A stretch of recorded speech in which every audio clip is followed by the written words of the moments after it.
মাহিম, বিষয় হলো আজ কয়েকদিন থেকে আমাদের ঘরে কিন্তু কোনো খাবার নেই। একটা কাজ কর, তুই এই শেষ সম্বলটা বিক্রি করে কিছু টাকা পাবি, সেটা দিয়ে কিছু খাবার কিনে নিয়ে আসিস। যাক, জিনিসটা বিক্রি করে 300 টাকা পেলাম, এটা দিয়ে খাবার কেনা হবে। আমি তো 7 দিন ধরে কিছু খাই না, আমাকে কিছু খাবার দিন। আমি তো 2 দিন ধরে কিছু খাইনি, আর এই ছেলেটা তো 7 দিন ধরে কিছু খাইনি। তাহলে টাকাটা একে দিয়ে দিই। এই নাও।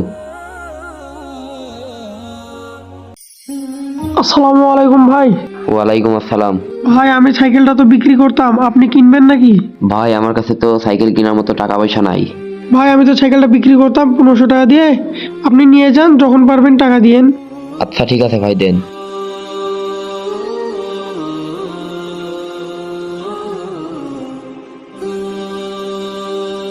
আসসালামু আলাইকুম। ওয়ালাইকুম আসসালাম। আমি অনেকদিন থেকেই ভাবছি একটা সাইকেল কিনবো, কিন্তু টাকার